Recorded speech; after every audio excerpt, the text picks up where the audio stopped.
Hello, everybody. Welcome to Timeless Voyager, where the knowledge is timeless and you are the Voyager. Today's guests are Dr. J.J. Hurtak, Ph.D., and Dr. Desiree Hurtak, Ph.D. They are the founders of the Academy for Future Science. Dr. J.J. Hurtak wrote the bestseller, The Keys of Enoch, and together they have written numerous other books, including Overself, Awakening, and Mind Dynamics in Space and Time. They've co-authored with physicist Dr. Elizabeth Rauscher, Examining Quantum Physics and the Power of the Mind. End of Suffering with physicist Russell Targ. Their latest book, Sound, #1 on Amazon for the physics of acoustics and sound.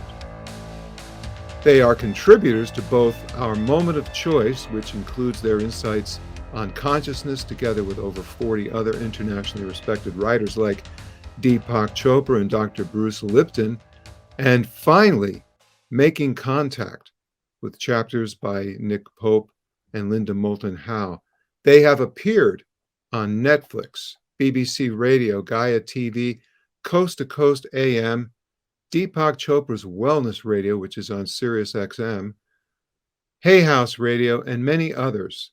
Their website, and this is for people that are listening, KEYSOFENOCH, that's keysofenoch.org. Welcome to Timeless Voyager. It's a pleasure to be with you, Bruce. We're looking forward to an exciting program. And Bruce, we wanted to thank you for that work that you did many years ago with Gladys Iris Clark, one of our local representatives in Sedona. I think she was close to 100 years of age, and you were able to have an interview with her on the Keys of Enoch. And so since that time, the teaching has gone around the world several times, and we're just honored to be with you and the outreach that we represent to bring spirituality and science together in marriage. And I have to say, we're actually spending a lot of time now in Sedona recently, because it really has become a hub of people who are looking for deeper answers. And, a lot of people have left the cities and really sought a kind of spiritual energy, spiritual community, and Sedona has attracted many. And we're having a great time there for many months of the year. And we also connect with the indigenous people, the tribal leaders. We're connected with the Xavante peoples of Brazil. We're honorary chiefs. We represent them, and as well as the other tribes in that critical part of the world. And so we're involved with environmental issues, ecological issues, but primarily the spiritual and the scientific of how we as a humanity have a positive future if we take the higher path. And that comes through humility, compassion, and understanding the true wisdom that brings all of these realities together in unity and harmony. Great start. As I said to you before we started the program, I don't know where we're going to go with this today, because I think that's the best way to interview the two of you. It's how I interviewed Iris. So why don't we start with what you feel would be the best way to do this? Do you want to start with the Keys of Enoch and tell people about the book itself? I'll bring the picture of it up if you'd like, and we could do that. That's great. Yeah, Dr. Hurtak in the early 70s had a unique experience where he was taken into other realities. This was not an ET abduction, and it also was not a drug experience. So he was able to see some very unique things when he was taken into these other realities. I was a young professor, and I had to explain, teaching Oriental philosophy, the meaning of avatars, the meaning of angels, etc., etc. I had the opportunity to work with Tibetan as well as Vietnamese Buddhist scholars. But in my own practice and my research, I began to concentrate on the names of God and spiritual expressions of the divine experience. And putting these expressions together with musical harmonics, I experienced what I call a morphogenic pathway that opened up. And my body was literally biolocated or taken into a higher dimension of light by being we would call of angelic proportion that stood before me. Now, some years later, I had experiences similar to that in Mexico and in Brazil. I'm showing a picture to your audience taken in Tulum, Mexico. If you can look at the bottom of the screens, those of you watching the program, you'll see the face of a woman that's being photographed by her husband. And in that split second, a light also appears around my body. In the center of the picture, you will see a light envelope. My translator at that time was taken off guard, and he is painting backwards towards the wall at Tulum, which happens to be part of the pyramidal complex. But that is one small part of what I will call the paraphysical phenomena that led me into contact with Dr. Andrej Puharich, who worked with the American government, was an advisor to President Kennedy and others on the highest level of mind over matter studies that were later carried out at Stanford Research Institute. And so that set in motion a blueprint of 64 areas of science. Many of these have now come to pass in terms of scientific verification. Right. So a few things in the book, actually, Dr. Jack, word for word, said our sun is a variable star. And actually, of course, this is back in the 70s. 1973. And you have one of the first editions, which came out then. There's not many changes. A few footnotes and expanded vocabulary is about the only difference. If anyone has the first edition, it's great. And actually, Goddard, NASA, came out about the year 2000 with one of the scientists saying the exact same words. Now, what's interesting about that, even today, is, you know, our sun is supposed to go into cycles of solar max and solar minimum. And they're expecting the solar maximum to come out, they call it solar cycle 25, which would be 2025, just happens to be. They've been counting it for 25 cycles, and the 25th is supposed to be 2025. But now they're looking, because it is a variable star, that actually our solar max might even come up in 2024. So these are things that scientists are looking at that Dr. Jack had already acknowledged. A couple other things was one of the unique statements he made in about 2 Keys of Enoch, and we're on our way to Egypt actually very shortly for with our associates, is that he said that one of the star shafts in the Great Pyramid points to Orion. And of course, then later, Bavel and others made that popular. Of course, Bavel was saying that all 3 pyramids represent the 3 stars connected with the belt in Orion. And we agree with that as well. So there were a lot of things about even past, present, and future that Dr. Jack mentions in the Keys of Enoch. So humanity is caught up with the Keys of Enoch. What we said 50 years ago, we're in the 50th year, the year of jubilation, have come to pass over 80 scientific confirmations. Now, I could not have this knowledge even as a young scholar. I was given this knowledge as a result of seeing through the, shall we say, the bilocation experience of light, beings of light that changed my life around and allowed my wife and I to, shall we say, be educators of a positive future. In spite of the difficulties, the changes, the horrendous climate change difficulties, we will be helped, we believe, by cosmic forces of intelligence. I just want to say a few other points. There's a map in the book, a couple of maps, but one shows the grid points around the planet. The other one shows ancient sites. It's in key 215. And one of the places there is the Isle of Flores. Now, this is over by Japan in that area. And what's interesting is that after the fact, that line, it's based on a whole grid point all around the Earth, starting with the Great Pyramid.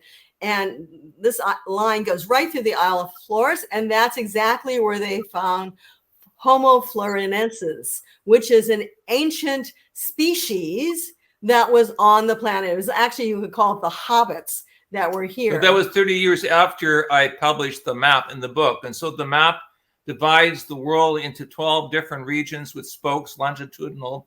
And that, of course, is in Flores, Indonesia. It explains the fact that the human race has been upgraded many times by cosmic intelligence. And so from one side of the world, Indonesia with the hobbits, to Africa with the giant footprints that we also found in the later 1970s, there is a map of evolution. So in so many short words, we're being given a cosmic roadmap to look up, to realize we're part of a cosmic family, to go beyond the negative separation of science, spirituality, and what we will call psychology, and to reinvest our thoughts and ideas into finding solutions. Here's the map we're talking about. Okay. You can see the over here on this side. Here's the Isle of Flores. The Isle of Flores. Desiree's pointing with their finger. And you can see it's based on, actually, it all starts with the Great Pyramid. So we'd like to keep That's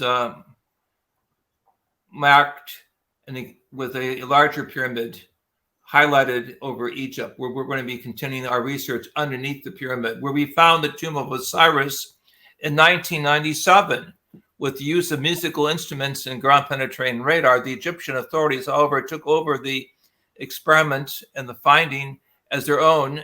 They didn't want to, shall we say, diminish the American influence, but that's just the way politics works with archaeology. But now we're being recognized 2 years before Azai Hawass made these claims on Fox Television in 1999, that we were the original investigators, explorers in the finding of the Osiris tomb. What does this mean? It means from A to Z that we're beginning to go back in history and realize that the human race has been around thousands of years earlier, going back 20,000, 30,000 years. That we're finding documents that show that our ancestors were in touch with the star nations, as they're referred to by the indigenous people, even the Hopis in Arizona, that we have misbehaved in the use of science and technology, and we brought the world to a point of biospheric collapse. We need to change our attitudes, our directions, our agenda to be positive thinkers and realize that we are all together. And this is really the hallmark of what we will call in the New Testament teachings the Christ figure. The consciousness of love and divine purpose that gives us a higher reason for being in this incarnation form of a human body. Well, we do see this is going to be a positive future for really all of us, but we have to realize, one, that we're not alone in the universe, another thing that the Keys of Enoch talk about. And also we mentioned in a book called Making Contact, which has, as you mentioned earlier in our bio, Nick Pope and many other speakers, Linda Moulton Howe. Yes, thank you. It really says that in terms of our chapter, there's extraterrestrial levels of intelligence. There's what we would call extra celestial. These are beings that are, maybe manifesting in bodies, but still somewhat localized. I would just say bodies of light energy and coming to teach, like spiritual guides, one could say. And then there's what we call ultra-terrestrial, or the angelic powers. So it's quite a cosmology that Dr. Hurtak experienced when he went to the other side. And that there are these levels of intelligence, all of which are here for the most part to help us. Not every extraterrestrial species, but a lot of them are here to help. And I think they're trying to help to stabilize the planet as much as possible. Think of this, Bruce, also in terms of a totem pole that you see in Alaska or Canada, which you have the different faces. And then at the top, you have the bird man, usually representing the mind of man that can soar through space, or humanity that connect with the branches of the cosmic family. We are at the process of rediscovering through what is known as government disclosures throughout the world, that realization that we're not alone. And this would be the lower end of the roots of the tree, other cosmologies that coexist with the human race. As we climb up the tree of life into more diversified patterns of biological diversity throughout our consciousness, we begin to see, wow, there's other branches. And in those branches, we see other life forms that do not depend solely upon technology, but use consciousness, the power of the mind to propel themselves, or even use a non-physical form of communication through their thoughts. These would be the extra celestials that Desiree is referring to. And at the very top, instead we would call them the angelic or the avatars, we simply use the word ultra-terrestrials, those who are able to go beyond evolution into non-evolution. They don't need to incarnate or come back for short life periods, but they exist in terms of a management that exists for, in our time frame, almost an endless process of evolutionary experience. And Bruce, we want to hear from you, but if this is what's so exciting, we feel we're on the verge of understanding that really, are we not alone in the universe, but it's vast, and we're part of the cosmos. And beings of higher intelligence, not just local intelligence, have been watching, helping, and trying to allow us to evolve and even move out into space or move out into higher consciousness realms. You know, just to be kind, people don't need to hear from me. It's such a great, I just feel so honored that you guys would be able to show up. And I know a lot of people don't know this. You're actually in Switzerland right now. So That's right. I'm just happy to have you here. And frankly, I'll do what I do. I'm just going to be happy to just listen to you. And if I see something I want to know about, I'll ask. But right now, I'm enjoying this, I hope, as much as the audience is. Well, we're stone's throw away from the home of Carl Gustav Jung. We recognized his great break with Freud, led to a realization that the powers of the mind are beyond the emotional body. And of course, Jung opened the door to other thinkers, a whole new direction of psychology, philosophy in the 1920s, 30s, and 40s. Here we are now in a new century, the 21st century, and young people wondering, is there a future? What are we to make of the misuse of environmental resources?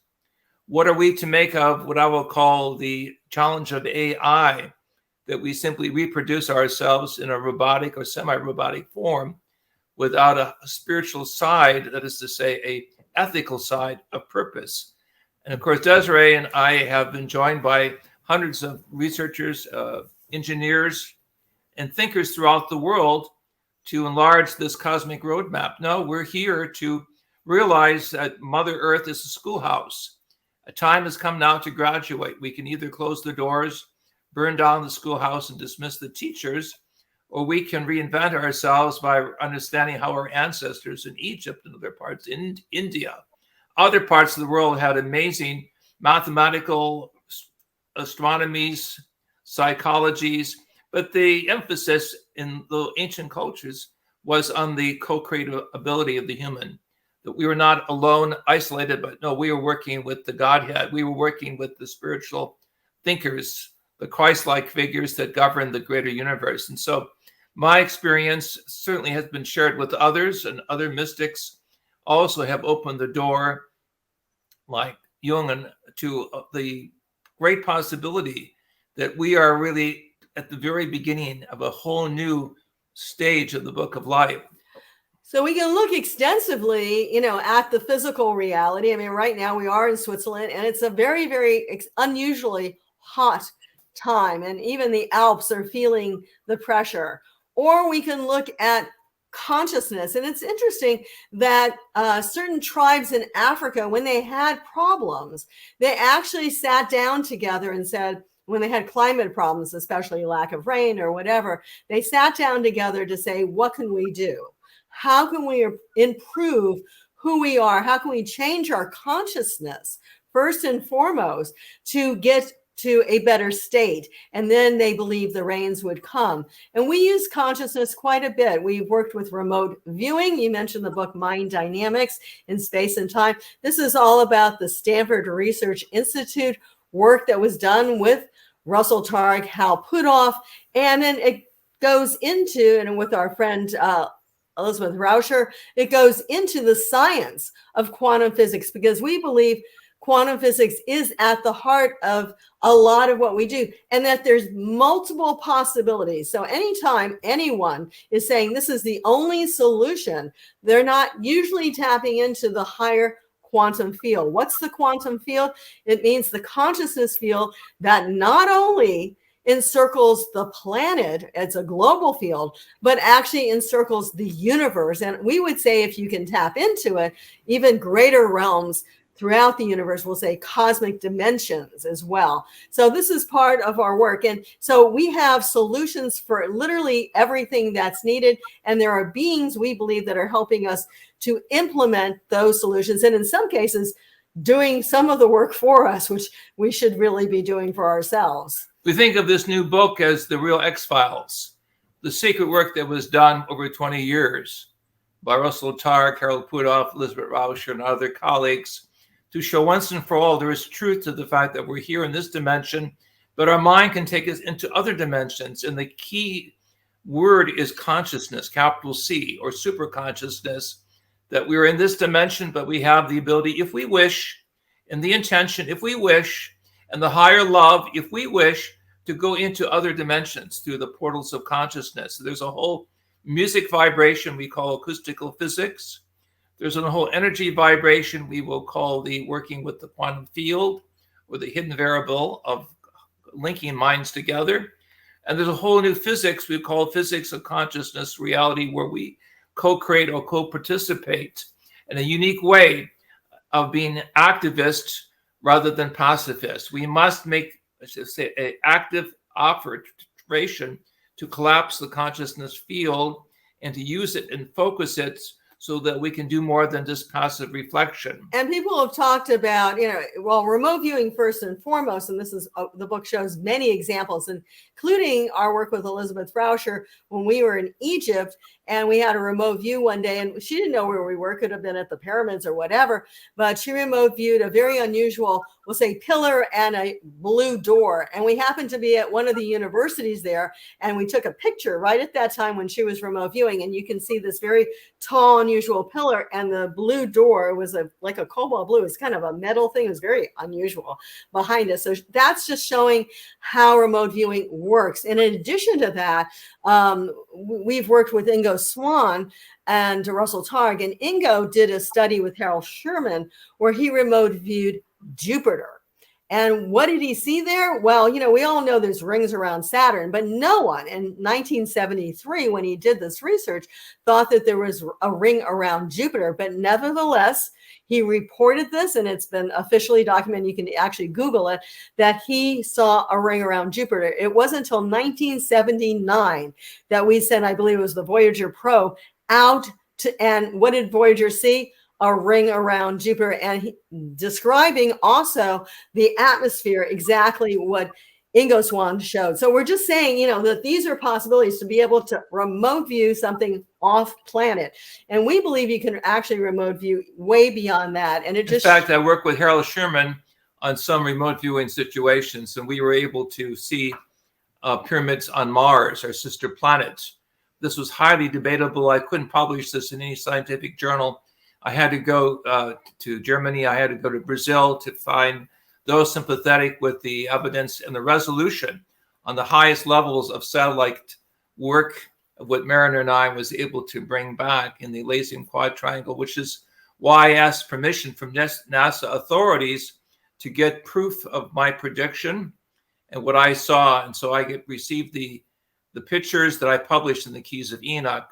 Some of you who have the historic book now through its 9 editions will realize that Desiree's turning to that page of the major and minor pyramids in the Elysium Quad Triangle, hundreds of times larger than the pyramids in Egypt. Now, keep in mind that when you go to Egypt, the Arabic word for Cairo, that area where the pyramids are located, is called Al-Kahira in Arabic, which means the spacious one, or Mars. And so why did the ancients align, as it were, the names or linguistic labels between Giza, Cairo, Egypt with Mars, unless there was a situation where perhaps in some unique way, cosmic intelligence had originated on a different planetary system and made its way to our planet. In fact, some of my colleagues at Jet Propulsion Lab actually believe that life began first on Mars, which is first in the Goldilocks zone before it came to planet Earth. But that's another story. The point of the Keys of Enoch is every one of our assertions, every one of our models has been proven, including the genetic code, is part of the name of God, or Yod-He-Vod-He, as it was referred to by the ancient prophets, is a use of 4 basic letters in the design of the 4 basic elements of life. It's actually 3 letters in 4 places, which is interesting that there's 4, we'll say, special nucleobases that make for the coding of our DNA, but only 3 are used. So it's really a combination. And this is something Dr. J came out with in the 70s, and it's been popularized by other authors. So what does this really mean? It means that we are a creation of a much earlier creation. Well, that we're part of a higher creation. In other words, we didn't. One of the cosmology of the Keys of Enoch is we didn't end up with 5 fingers and 5 toes and a head and all this just by happenstance growing out of the little fish of the sea that finally made it to who we are. And that's why when you see angelic powers, you go back even to the Bible, which I know a lot of people nowadays don't even want to hear from, but you go back to the Bible and it says that we took on garments of skin. Well, so we have a cosmic counterpart. But what were we before we took on garments of skin? We were in light energy. And it's very easy. And this is the work of Peter Garayev. And we did an article on our other website called futurescience.org about the fact that there's linguistic wave genetics. In other words, that first the DNA was a light frequency that then became a physical matter. And that's true for everything that we are. And of course, it's only a matter of shifting certain DNA codes to get a pig or to get, something else. And we do believe that there are kind of genetic engineers out there that are playing. I mean, if you really want to say that a giraffe got to have that long neck as he kept reaching up for the next tree branch, I mean, really, I have something else. I have a used car I can sell you. So we're starting to understand that that's not how things are done. So the cosmic blueprint of evolution is not limited to Mother Earth. Evolution doesn't stop with Mother Earth. Our heaven and our earth are only fruits on a much larger tree that has similar fruits. And there is thus a genetic correspondence. And this is what I talked about in 1979, and this was published in the book that we just mentioned by Ellen Steinfeld, Making Contact, where in chapter 3 I refer to the actual release of information in Mexico City in July of 1997, where I spoke about the extraterrestrial species that I was shown pictures of by authorities in Mexico and other parts of the world. This information pretty much was sensitive at that time, and very few journalists were willing to engage the power systems here in the free world as to with the story of life. Does life begin on Earth, or are we derived from a much earlier genetic experiment? And now we've come 360 degrees, and now in Washington, D.C., as of July and August 9th, 2023, we are raising the questions that I proposed in 1973. And not only are scientists talking about panspermia, which means that, some genetic codes could have gotten here through comets and meteorites and things like that. But Dr. Hurtak's alluding to the most recent, we'll say, House of Representatives hearing that had 3 key players, 2 witnesses and 1 whistleblower, which was, we'll say Ryan Graves is one. Yes. David Gersh was another, or Gersh, I should say. And Captain Favor. And they were talking about what they've seen out there in space. And we think this is a real breakthrough in the House of Representatives, not to mention also the Senate being interested in really hearing more about our cosmic family out there in space. And if they've been around and been seen by military for a long time, not just, some pilots or some guy taking a picture out there. So this is amazing. It's like writing a whole new textbook of biology, but recognizing there's a divine source. A whole new book on anthropology, but recognizing there's a great diversity of life. A whole new book on cosmology, recognizing what Christ said, my Father's house, or the divine house, is a house of many mansions. Many different, shall we say, components of a galactic, supergalactic, and supergalactic system without end, and certainly one that now suggests there is no Big Bang, but rather that life in the universe has always existed beyond our human limitations to superimpose our own space and time model. Bruce, have you followed some of the hearings that's been going on? Yeah, it's interesting. I've watched most of those, not all the time, but I mean, I have watched them. But what you're talking about reminds me of the Brahma Sutras, which I have been reading and have read.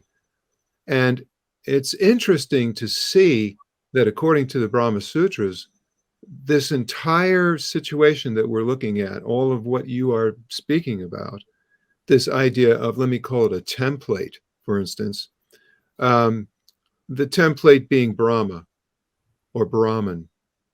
And there's this idea of evolution, which I've always kind of I've never really agreed with evolution, but I didn't want to argue with anybody about it either. The question that I'm probably going to ask is this: do you feel like we're talking about an ongoing situation that never stops, but from our point of view always looks like there's a beginning, when really we know that there's no beginning and no end?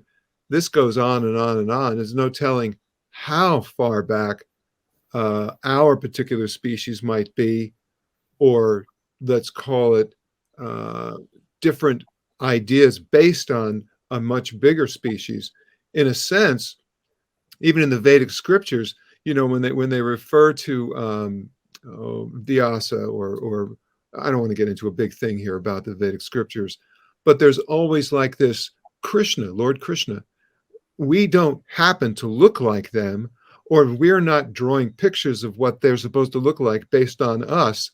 That's what's going on up there. At least that's what I believe. Your comments? Yeah, I often say that. Like, do you think the angels look like us, or we look like the angels? I mean, I think that's one of the basics. And of course, I mean, we are heading to Egypt shortly for with a bunch of friends. And the idea is that in addition to just the angels that look like us, there's a lot of other forms that the Egyptians had brought out, like bird-headed, men, which other people have seen, reptilians. And I think anyone who's looked at Extraterrestrial Contact has talked about reptilians and insectoids. So we do feel that there's a wide variety of different intelligences. We call ourselves, in our own lingo, so to speak, the Adamic species. And even Eve is part of that, because that's really where we came from. And then, but to answer your question directly, yes, we appreciate the Brahma traditions. Atman is Brahma, and Brahma is Atman. The universal is reflected in the human. And the Eastern Sutra scriptures in Sanskrit are part of the sacred unbroken tradition. The Keys of Enoch referred to the Sanskrit tradition as one of the most sacred. So in our academy studies throughout the world, we bring together the bridge between East and West, the historic as well as the futuristic, the references even in our Judeo-Christian tradition. If you read carefully the book of Esther, in the Old Testament, speaks of the word of God going on from Ethiopia to India. So even the enlightened scholars in ancient times recognized that India was the womb of knowledge, and that knowledge had diversified itself not only from India and Central Asia, but to the farthest reaches of the planet. So in anthropological studies, in our documentaries, we ask people to go to our website, keysofenoch.org, and look at our documentary called Temple of Mu, M-U, which is our work with Japanese underwater explorers, where we were able to look at the evidences off Yonaguni in Taiwan. Of past civilizations, yes. Predicted in the map in the Keys of Enoch, key 215. To go to Amazon and order the books, Mind Dynamics, which we wrote with Elizabeth Rauscher, and Making Contact with Ellen Steinfeld, noted New York journalist. I mean, these are very important stones, or should we say stepping platforms, to self-realization that is necessary, lest we fall into a panic modality of people of insufficient knowledge or political ignorance, making assertions that are basically driving people into near hysteria. We have to be prepared to evolve into cosmic citizenship. And I was going to say, you asked, what was the beginning? Well, the beginning really is consciousness. That's first and foremost. And we do feel that there's a divine consciousness behind everything, whether you're looking at the Eastern tradition or the Western tradition. And bottom line, we wrote a paper as a science paper with Elizabeth Rauscher on a multiverse, the idea that there's not just this one universe. And we don't think it's 100% at this point, but we like the idea of string theory, if you're familiar with that. And that is that we're vibrating kind of strings down here, and you change the vibration of what we are, and like enlighten it, bringing it more into light, and you'll get other dimensional realities that are still also vibrating. We believe the cloth of Turin, in fact, we saw that twice. It's an ancient cloth in Turin, Italy. It's supposed to be of Jesus, and it It was was- supposed to be the burial cloth that was put around him. And studied by scholars at Oxford, at Los Alamos, New Mexico, and also connected with the Air Force Academy in the United States in the 1970s. And we think it shows how Jesus went from matter to light, like we went from light to matter and then began to grow and evolve here. And even someone like Luc Montagnier, who was a Nobel Prize winner for HIV, had done some theoretical studies on how frequency vibrations can encode water with the right DNA process. So it can keep the DNA process going. So basically, you don't even have to be dropped off here by a UFO. You can actually go from light into a water process, and then the codes are maintained here. It's quite extensive, and I don't want to get too scientific on your program, but the idea is that if everything is frequency, and that's our book Sound, right? We have that new book Sound.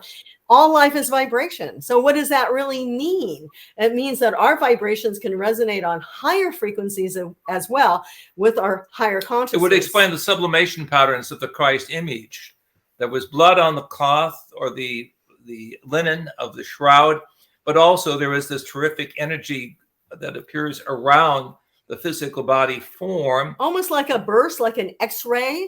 That has a three-dimensionality that my colleague at Jet Propulsion Lab, Dr. Don Lin, actually developed image enhancement technology to show that the image, I would show this, I could mail the copy to you for the edit, shows the three-dimensionality of the face of Christ Jesus appearing outside of the two-dimensional surface. So what the scientists are saying, that if this image was just painted on, and of course, this isn't the image itself. This is the scientific explanation of the image that with the actual picture that appears came out from by the NASA scientist. So if it was just painted on, it wouldn't look so three-dimensional. But if it was from a burst of energy and a light, then it would appear more three-dimensional, and exactly what they saw when they did the study of the shroud. That when they took the imaging and made it three-dimensional, it was a perfect three-dimensional image.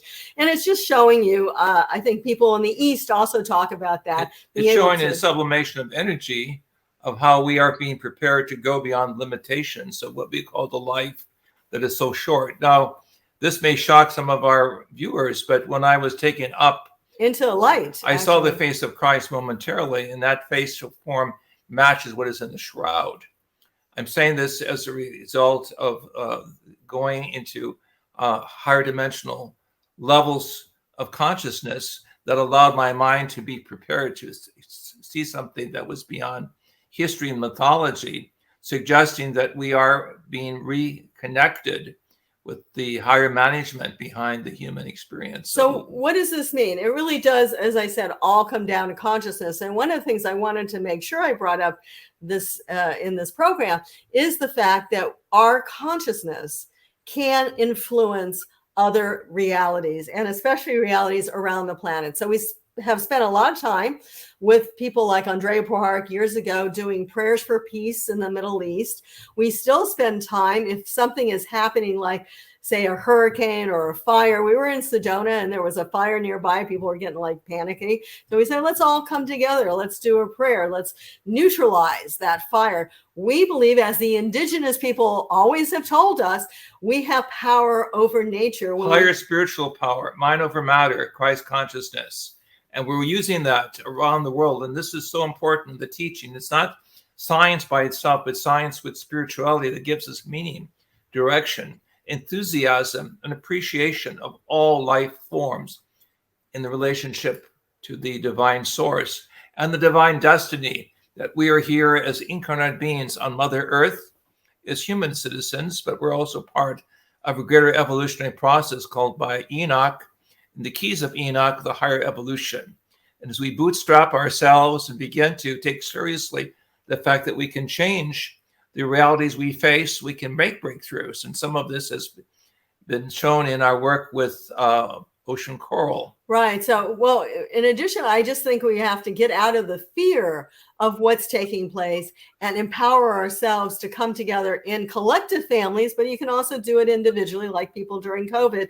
We said, you're still collectively connected with the planet, and put that energy out for peace, for love, for compassion, for understanding. And I think we can make a difference. We can make inroads. And even though we may not change the entirety of the planet, we are helping the planet because everything is based on consciousness. It and really when I is. mentioned Orson coral a few minutes ago, it was the fact that there's rejuvenation. We can bring the coral back to life. Yeah, we also work with sustainable development in many places, and our friends are working with BioRock right now and trying to place little electric fields inside certain structures to be able to restore coral. Of course, temperatures that are up into 101 degrees now off of Key West in Florida, is very hard to keep those surviving. But, there's solutions for everything. And I think we just need to put our energies together. Let's talk a little bit about Overself. I think the book is very important. I have it right here. Perhaps. Well, this is a very interesting book that's divided into 72 chapters. That's really working on the hidden aspect of the Overself or the higher self, which is within our mind's eye and seen symbolically as usually a triad of body, mind, and spirit in different color forms, or the rainbow body. Some would see it as the code of Joseph's colors, multicolors. That is to say, the invitation to be part of a divine pathway or divine service life. This book is highly organized and illustrated by using sacred expressions of the angels or the angelic kingdom to show how we go from passivity to a higher area of integrating mind over matter realities. So it's a good primer for the Keys of Enoch, because every chapter, and there's 72 chapters, has a quote from the Keys of Enoch and a sacred name and expression, which we think is important. It basically shows 72 levels of consciousness development. And so as we would go back to the Eastern teachings, that we feel we have 7 chakras connected with the body, we feel in a certain sense we also have a higher self, and that activates the 8th to the 14th chakra, and we define what that is.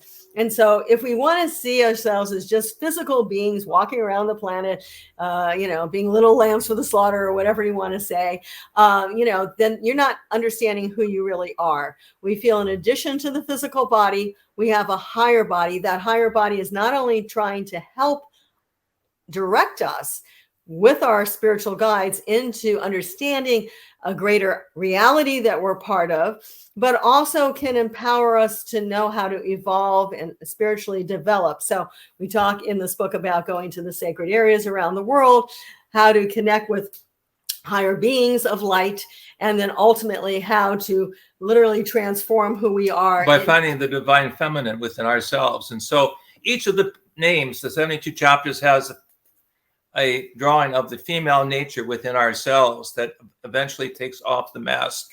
This book was written several years before the COVID and the corona situation, but it basically is putting on the higher crown or corona of light by going through the valley of the shadow of the soul. And here's just an example of going around the world and talking about prayers for peace, that we can put that energy out. At the bottom of the picture on the screen, you will see the different healing areas of the world. The sacred areas. In the middle, you see the great heart that's being opened, and the image of the divine feminine that represents the missing part of the divine family. How can you have a divine family without the divine mother principle?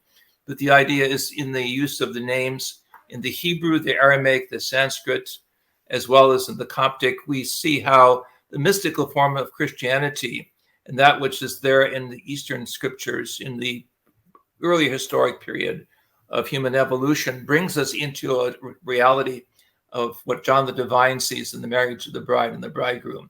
We are here as creations of the cosmic mind.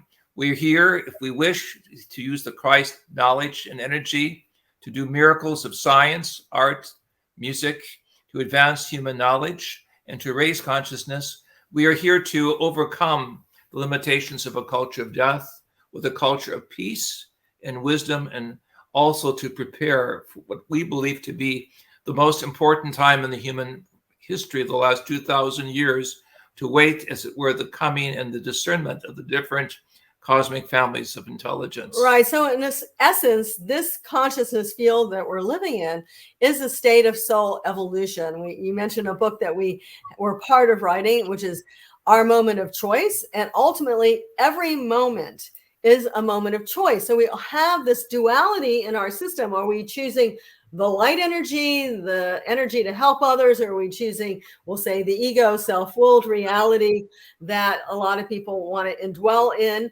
So these are the choices that we make. And so it's part of soul evolution. But we think also we're coming to a point, literally day of graduation, we're getting fed more and more information. In fact, Dr. Hurtak was told the reason why he had his experience was to help awaken the consciousness on this planet in 64 areas of science, both from the archaeological to the astrophysical. So this brings us to the last two books we published. One, The Names of Christ, Salvator Mundi, a term that's very familiar to those who know the work of Michelangelo. This is illustrating 76 different expressions in the Hebrew, Aramaic, as well as the Greek language of Christ as the heavenly symbol as well as vehicle for ascension. And it's really a book for meditation. So it's, as we mentioned, 76 names that each one you can meditate per day to get a deeper understanding of the Christ vibration. That's one aspect. We actually also have a similar book for the names of the Divine Mother from around the world, and also the names of the Divine Father. All of these are part of the linguistic breakthroughs that we've been making with historic manuscripts, and also my training as a linguist in biblical archaeology and other areas. Then along with this is the new book on sound, which deals with our work with acoustical physics, working with Ravi Shankar, working with Carlos Santana, working with Namjoon Paik from Korea, who was the first scientist, engineer to develop the video synthesizer, working with Morton Sabatnik, which is the father of the electronic symphony.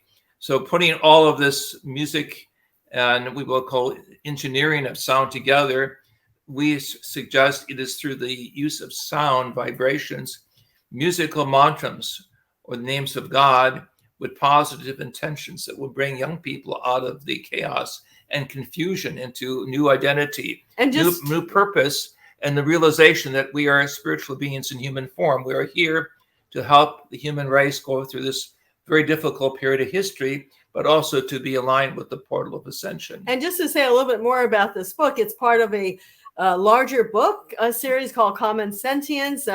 Neil Donald Walsh is coming out with his book as part of this, and we have William Henry and many other popular writers. And as you can see on that cover, actually Steve Halpern, we've actually done 2 musical CDs now with Steve Halpern, and they're really exciting. And so the way the book is written is we do the first part, and then other writers contribute to the second part. And then the third part, we do show some of the mantras and ways of augmenting, the mental system, so to speak, even going through the normal vibrations from the chakras, the lam, yam, vam. You probably had learned that in some of your early training. So just to say that there are ways of augmenting the system.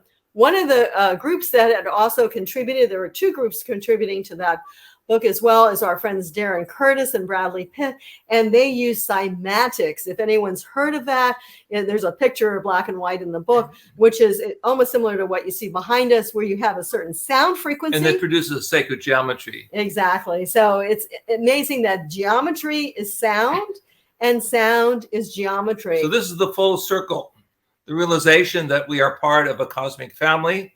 The scientific evidences of where we go to find evidences beneath the ocean in the Orient, the Middle East, even in the New World. The realization that we have challenges, but we have also friends in space that can help us. We have some trickster groups in outer space also. This is why we need the names of Christ, the teachings of light, teachings of divinity to protect us as we discern those who are willing to advance the human race and those who wish to retard us because of our misuse of science and psychology. But the beautiful message is God's love letter to us in the scriptures, in the Keys of Enoch, that we're part of this greater family of creation. We are co-creators of going from Alpha to Omega and beyond. And this is an exceptional period of time to catch our breath and to realize what it is to be, as it were, recipients, as we see on the cover of the Keys of Enoch, the return of the divine spirit, symbolized by the dove, the 7 radiants of light, the opening of the 7 chakras or seals of our body through the divine name. Yod-He Vod-He, which is part of the genetic matrix of why we are what we are and why sacred names and sacred expressions do work and energize us for this great and exciting journey of life. Wow.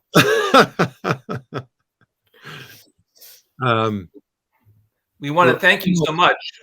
Yeah, we're almost out of time. So I'm just going to say, do you have something that you would like to say to kind of bring this all together?